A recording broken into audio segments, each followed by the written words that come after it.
Bonjour Mario. Salut Jason. Ça va? Allô Elise, ça va bien? Oui. Je suis content d'être avec vous. Ben oui, Nous avec toi. merci d'être ici avec nous, Mario. Je t'ai invité ici pour nous parler du Miskatonic Institute of Horror Studies, qui est en fait un institut d'études sur l'horreur et le fantastique à Montréal. Donc, pour commencer, est-ce que tu peux nous expliquer comment est née cette institution et c'est quoi sa mission exactement? L'institution est née en 2010 par Kayla Jennings. C'est la personne qui a commencé le théâtre Blue Sunshine. Puis c'est elle qui a eu l'idée pour le Miskatonic. Mais ce qu'elle voulait faire pour le Miskatonic, c'est des cours d'horreur pour les adolescents. Oui. Blue Sunshine, c'était quoi? C'était des projections? Oui, c'était un théâtre qui a ouvert sur Saint-Laurent pour 2 ans. Entre 2010 et 2012, ça a fermé les portes. Projetait des films psychotroniques. Exactement. C'était des films seulement la fin de semaine. C'était très, très petit. C'était comme... j'ai passé tous mes fins de semaine là, quand c'était ouvert. Puis c'est de là que c'est né? Oui, c'est né là, mais Kayla voulait des cours seulement pour les ados. Puis quand elle est venue nous parler à propos de son idée, on lui a dit, mais pour nous, ça ne nous intéresse pas vraiment. On voudrait donner des cours plus universitaires parce que c'est plus mon milieu. Ouais. Fait que là, on a commencé à donner des cours et puis depuis ce temps-là, c'est moi puis le co-directeur Christopher Woofter qui a continué le Miskatonic. Parfait. Puis, tu peux-tu nous expliquer l'origine du nom, pour ceux qui ne connaissent pas? Miskatonic, c'est le nom de l'université dans la mythologie de H.P. Lovecraft. Moi, quand j'ai lu H.P. Lovecraft, quand j'étais adolescent, je pensais que c'était une université qui existait. J'ai même essayé de le trouver l'université aux États-Unis, mais c'est pas vrai. Comme la ville, en fait, où ça se passe, Arkham, c'est une ville fictive. Ben, pour nous, dans les communautés d'horreur, c'est iconique, une institution. Alors, on a décidé d'utiliser ça comme nom pour notre institut. Pour ceux qui ne connaissent pas à la maison, H.P. Lovecraft, c'est un auteur américain des années 20-30, vraiment important dans le domaine de l'horreur. Oui, puis le Miskatonic, c'est un lieu pour des gens qui adorent le genre de venir se réunir. Et puis, fait qu'il y a pour moi, 3 idées très principales. C'est l'amour du genre, la communauté, et puis aussi l'étude. Mais la plupart de nos cours en ce moment sont plus en anglais. On essaie d'avoir plus de cours en français parce que moi, je viens du milieu plus anglophone. C'est surtout en anglais, mais il y en a des fois en français? Oui. Il y a combien de cours par année vous donnez? Ça dépend, là, parce qu'on a des cours qu'une personne va donner en 3 semaines. Fait que ça, c'est habituellement le cours. Puis on a des cours plus longs qui sont comme de 6 semaines avec des instructeurs différents. Puis ça, c'est quoi? C'est un cours par semaine? Ou Oui, pour environ 10 semaines, un semestre. C'est environ 10 semaines. Parfait.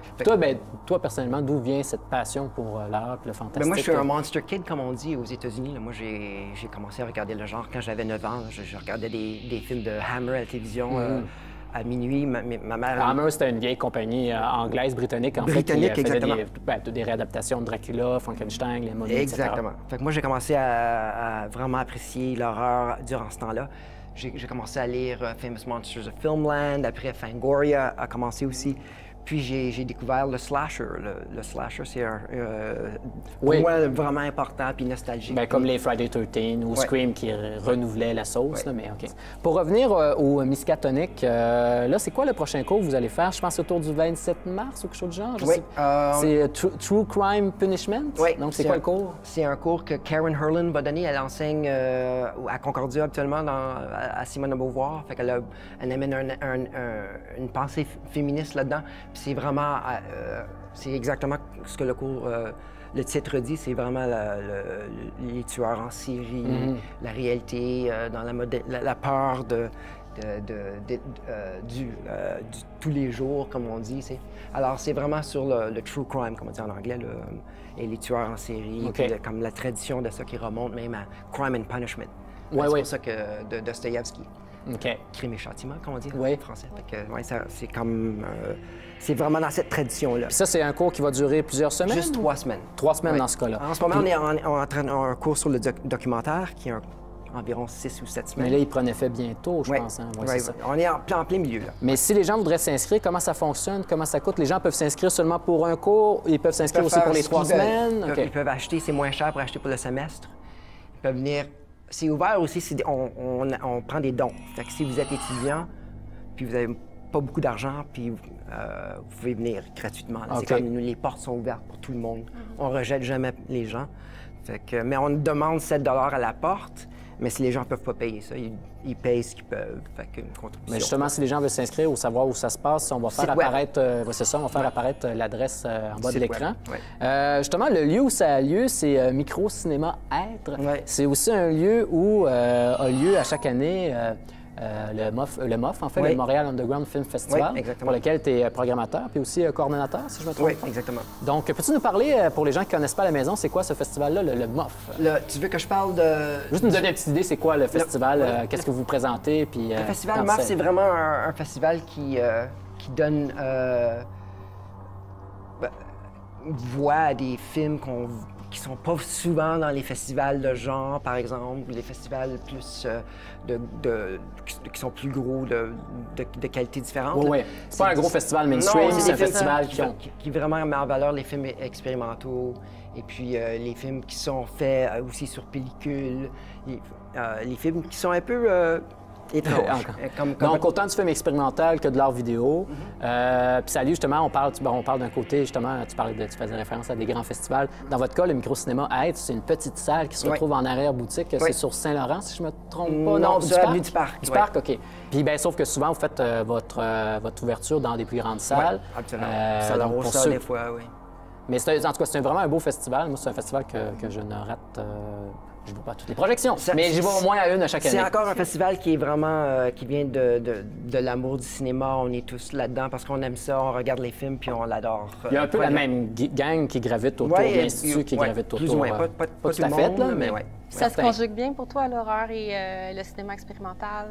Oui, mais moi, j'adore l'horreur, mais j'adore aussi les cinéastes comme Maya Deren, puis Kenneth Anger, puis eux autres, ils font de l'horreur, puis l'expérimentation. Je pense que, ou comme les premiers films du cinéma, les films de Georges Méliès, c'est des films d'expérimentation, puis des films d'horreur aussi. Hein. C'est vraiment le père du fantastique. Hein. Puis quand je dis fantastique, moi, j'inclus l'horreur là-dedans. Alors, pour moi, ça a tout le temps été quelque chose qui vient ensemble. C'est très naturel. Il ne nous reste pas beaucoup de temps, donc je t'avais demandé d'amener 3 objets à conseiller à notre public. Donc, qu'est-ce que tu as amené? À conseiller, mais ça, c'est quelque chose que suggérer. Ça, c'est quelque chose que j'ai rapporté de Paris. C'est un programme du Grand Guignol des années 40. Oh! Fait que je trouve ça vraiment... Pour moi, c'est un petit peu... Oui. Bien, le Grand Guignol, bon, pour ceux qui ne savent pas c'est quoi à la maison, c'est un théâtre du 19e siècle qui était... c'est un peu les prémices du gore, mais au niveau théâtral. Donc, c'était de l'humour, mais axé beaucoup sur le sang, sur la violence. Puis beaucoup de mes recherches en ce moment sont centrées sur le théâtre du Grand Guignol, parce que c'est quelque chose qui est oublié dans les pensées sur le genre. Oui, on l'oublie souvent. Pourquoi? Parce que c'est français? Parce que ça ne fait pas partie de la culture américaine? Parce que c'est français, parce que quand on pense les traditions de l'horreur, on pense au gothique américain puis britannique. Puis on oublie les traditions françaises, comme le fantastique, mais aussi le Marquis de Sade, pour moi, est très important à penser là-dedans. Et puis le naturalisme de Zola, qui a une grosse influence sur les premières pièces de théâtre. Il y a eu une période aussi de réalisme poétique, je pense qu'on appelait en France. Il y a eu La Bête, je pense, dans cette période-là, tout ça. Donc, la France a des traditions très, très importantes du fantastique, on l'oublie. Maupassant, de toute façon, on a écrit aussi, donc voilà. Prochain... Les Yeux sans visage, mon film favori. Puis aussi Le sang des bêtes de Franjou aussi là-dedans. Les 2 films, pour moi, doivent se voir ensemble. Puis des films sublimes, mais aussi choquants. Puis ça, c'est des films grand guignolesques. Ça, moi, je dirais que c'est le film le plus dans la tradition du Grand Guignol. Ouais? Ah oui, sans doute. Donc, c'est un film français qui a été réalisé autour des années 60, pour ce qui est de 1960. C'est ça. Moi, je dirais que dans l'année 60 est très importante parce qu'il y a 4 films qui sortent, qui changent le genre. Hein? Il y a celui-là, il y a Psycho de Hitchcock, il y a Peeping Tom. Ça, je le connais moins. Peeping Tom, c'est comme le Psycho britannique. Michael Powell. Puis Mario Bava's La Maschera del Demonio, fait que, en français... Le masque du démon, je pense que c'est ça. Ces 4 films-là sont tellement importants, puis on oublie des fois que ce film-là aussi a eu... Ah non, ça vaut vraiment la peine pour... On pense que c'est un film... moi, je dirais que c'est un des premiers films gore aussi. Puis on oublie ça, des fois, parce que si on regarde les scènes d'opération, sont très, très... sont quand même bien faits, Puis, et le dernier?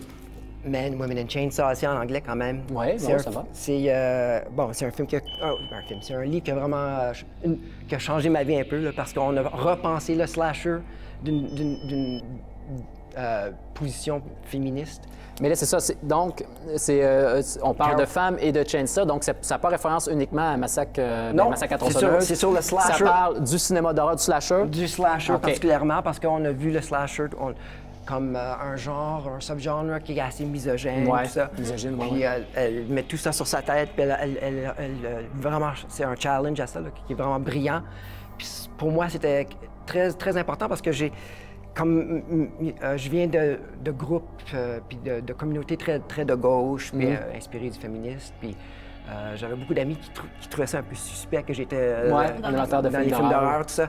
Fait que Carol Clover, elle a tout changé ça. Hein. C'est elle qui a inventé le terme Final Girl pour la femme qui est très intelligente puis forte puis peut se défendre. Tout ça. Ouais.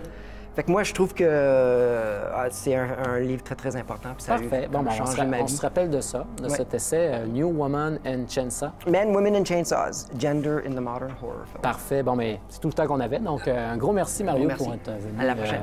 À la prochaine, effectivement. Ciao. Donc, c'est maintenant le temps d'aller à la pause et on revient tout de suite après pour une chronique d'Alexandre Duguay portant sur la musique.